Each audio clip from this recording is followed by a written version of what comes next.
Watching this video is a flex in and by itself because not everyone is going to get it. Not everyone is going to get the purpose of this video because not everyone is getting admitted, but you are. I am so excited and I'm so proud of you for getting to this phase in your legal journey.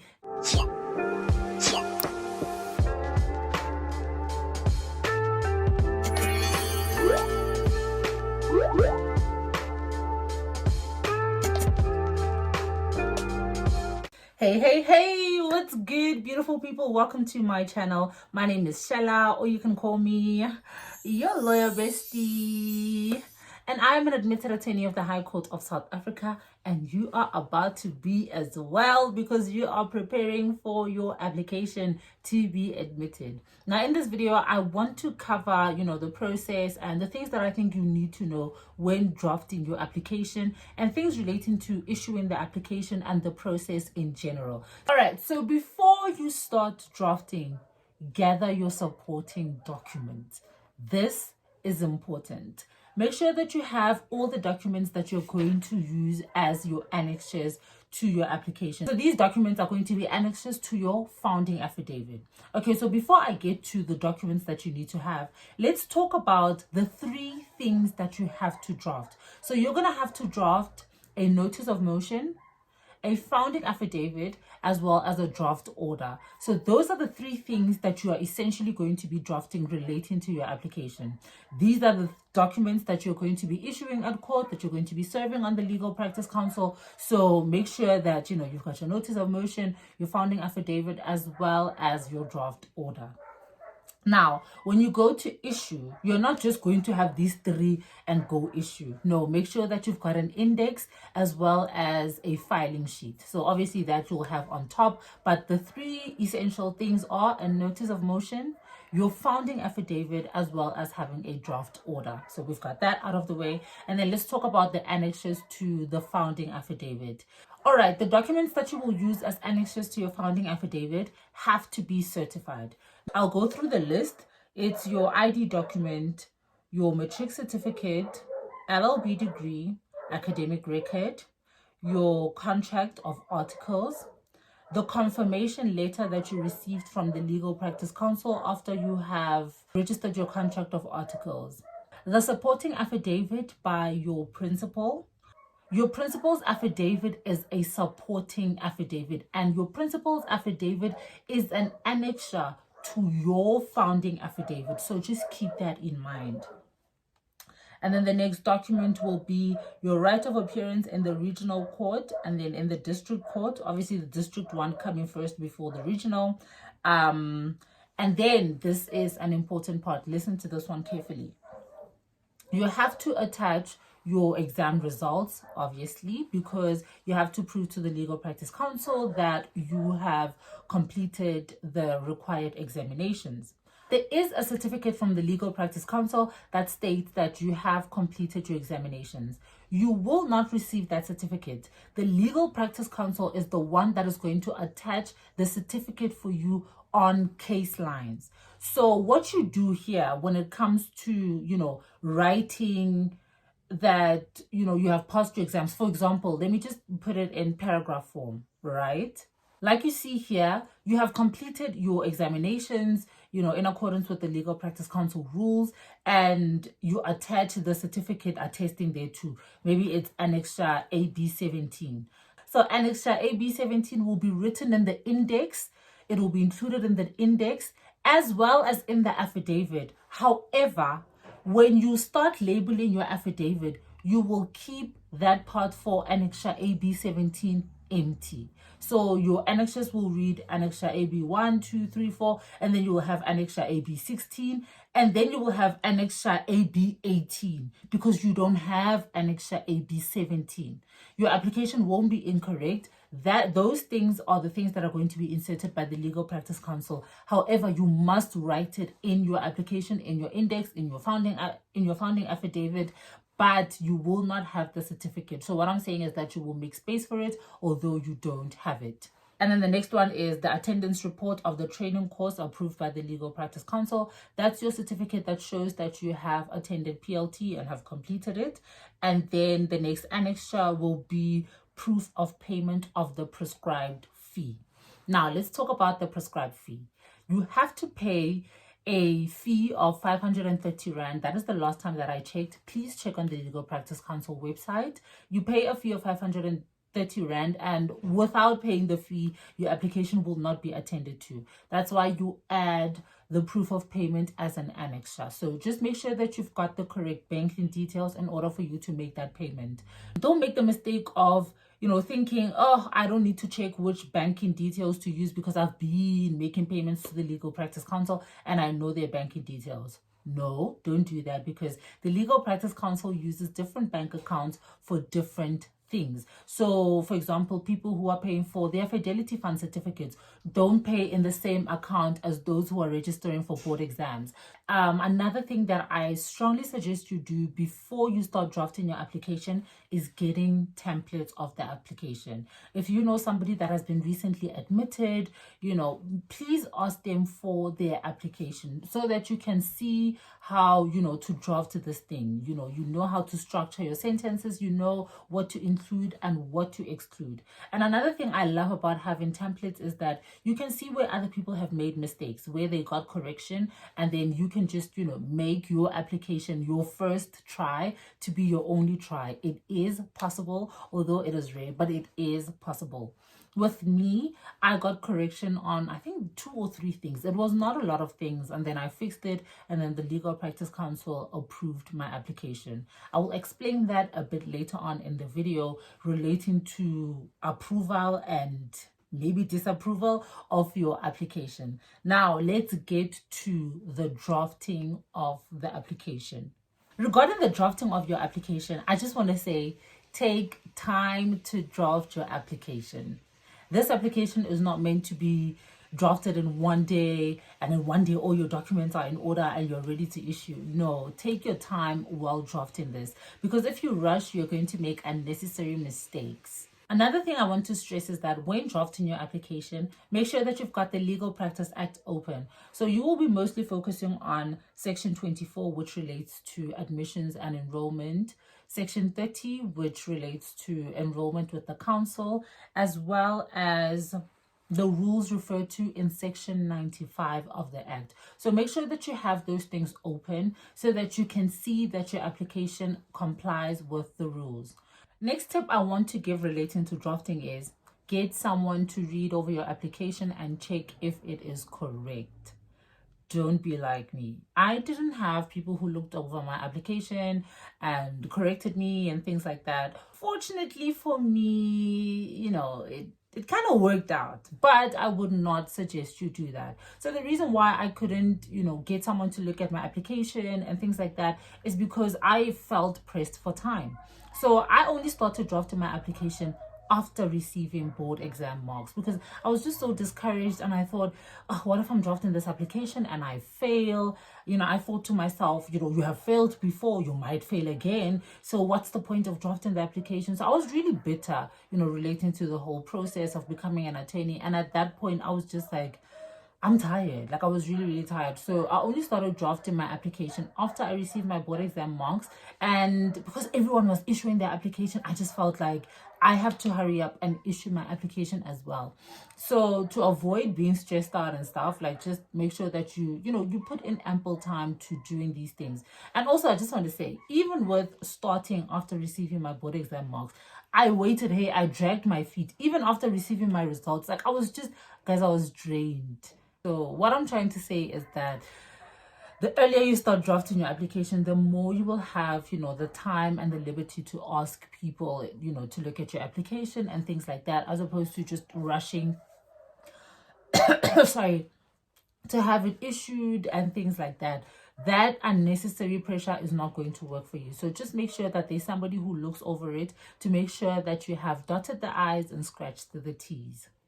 All right, so now we come to the process. What you need to do, first things first, apart from jumping up and down and being excited that you have finally drafted your application and it's now going to be issued, the first thing is print a lot of bundles of your application. This is because you are not going to leave one copy with the court, one copy with the Legal Practice Council. No, you will leave like 3 copies, at court, 4 copies with the Legal Practice Council, and you too must have a copy for yourself. So you have to print a lot of copies. I suggest that you print 10. If you can, print 10 or 9 copies of your application. I think I printed 6. I had to quickly run and make a copy and then come back to the Legal Practice Council and give them. Guys, you know what? When it comes to, my admission and things like that, I saw flames. I saw flames. So don't be like me. Print a lot of copies of your application because you're going to need them. The next thing is, when you issue at court, you're going to be given a case number and you're also going to be given a date of hearing. You will need to fill in the date, in your notice of motion, all the copies, just fill in the date that you have received as well as your case number. Now, while you're doing all of that, make sure that you receive the right email address for that particular court relating to case lines, because once you have issued your application, everything else is going to be done on case lines. By that I mean all the other documents that you're going to file subsequently are not going to be filed at court, but they're going to be filed on case lines. And then once you've got your case number, the date of hearing, you have left copies in the court file, now you serve onto the Legal Practice Council. When you take your bundles to the Legal Practice Council to serve, you will be given a form to fill. So this form is just basically you stating that you have left copies with the Legal Practice Council of your application. Your application has been received, so you fill in a little form. And then afterwards, you're going to receive an email from the Legal Practice Council stating that they have received your application. So once that is done, from that point going forward, everything is going to be on case lines. All right, so after that, you will have to be on a lookout for emails from the Legal Practice Council. So it is in this stage that the Legal Practice Council will start sending you emails regarding your application. These emails will range from the Legal Practice Council correcting you on certain things that you have written on your application. So you'll see that you have to correct certain things. What I love about this is that the Legal Practice Council takes you through everything. They really don't leave you in the dark. They tell you, fix paragraph 1, do this, write that, do that. So make sure that you do it to the T. This email also has a date that you need to submit those corrections. So make sure that you submit that at the correct time to the Legal Practice Council. So after receiving emails from the Legal Practice Council saying that you need to correct certain things, and then you have done certain corrections and then sent to the Legal Practice Council, here's what you need to do. Remember, if they have said that you need to amend your notice of motion, you will now have 2 notice of motions. You will have your original notice of motion, and you will also have an amended notice of motion. That is where all the amendments are going to be. So after you have made all the changes that you are required to make, also note that you will have a new amended index to include the new amended, documents that you have to put in your index. Once all the documents have been received, everything has been filed, and you have, put your things on case lines as well, there still needs to be a letter of no objection from the Legal Practice Council. And of course, the Legal Practice Council can't give you a letter of no objection if they haven't put in the certificates. So once you receive the letter of no objection, that's when you can exhale, because it is with that you know that the application is correct and the Legal Practice Council has no objection to you being admitted as an attorney of the High Court, which is super amazing. So another thing that I didn't have to go through this, but you might, if you have registered a company while doing your articles, you do know that you're not supposed to register companies or undertake to do any other work.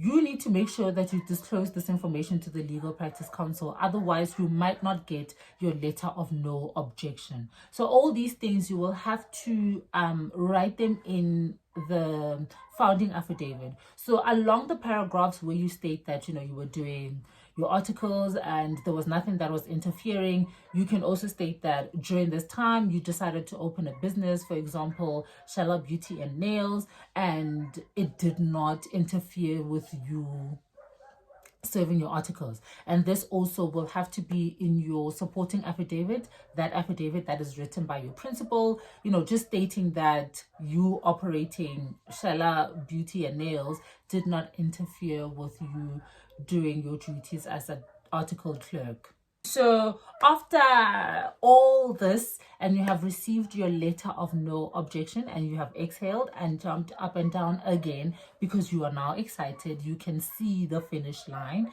There are certain affidavits that you still need to draft. I know, but these affidavits are not bad at all. Hey, like, it's just like one liner, two liner. So I'll just insert the lines that you'll have to put in the affidavit. I mean, obviously I'm not going to include the whole affidavit because you do know the beginning part of an affidavit. I do hereby make oath and state, those parts. So this is what you're going to add to the affidavit. So firstly, your compliance affidavit. This is the paragraph that you'll have to add after the beginning part of every affidavit. So basically this is the one point in the affidavit essentially. And with your compliance affidavit, this is an affidavit drafted by you. So it'll say that I confirm that there exists no duplicate file on case lines which relates to this particular matter. I further confirm that all interested parties have been granted access to case lines. So that's essentially the paragraph. And then that's your compliance affidavit. You get it commissioned and then you put it on case lines. Please, guys, I have stated that you don't have to file these things at court, but if it is an affidavit, you have to get it commissioned and then just upload it onto case lines. It doesn't have to go to court first, just upload it onto case lines, but make sure that it is commissioned. Don't say, oh, well, shall I say that subsequent documents don't have to be stamped? No, when it comes to commissioning, things have to be commissioned. Things have to be certified if they need to be certified, but they don't have to be filed at court is what I mean. And then the next affidavit is an affidavit for authenticity of documents. This one is by your principal, not by yourself. So it'll read, I confirm having examined the original documents. Those are the identity document of the applicant, as well as the documents relating to the applicant's qualifications conferred on her for admission, and confirm that the documents appear to be authentic. That's literally it. And then the affidavit is commissioned. And then the next affidavit is a service affidavit. So this affidavit is done by you, and the paragraph therein will read, on the, you insert date, I caused this application to be issued at the above honorable court, and on the same date, I physically served the original application and 2 copies on the Legal Practice Council. I confirm that the Legal Practice Council is aware of this application. That's literally it. I did not get why I had to do this, but I did it. So just make sure that you do it and then you put it onto case lines. That is it for this video. I hope that you have learned a thing or many from this, and please like this video if you found it to be useful. Drop down to the comment section if you've got a comment or a question. Please share this video with somebody who you know could use it, and subscribe to the channel, because if you are here in the video, might as well just subscribe to the channel. It costs absolutely nothing and it helps my channel to grow. And yeah, I will see you on my next one. Until then, I'm sending you tons of love and light. Bye.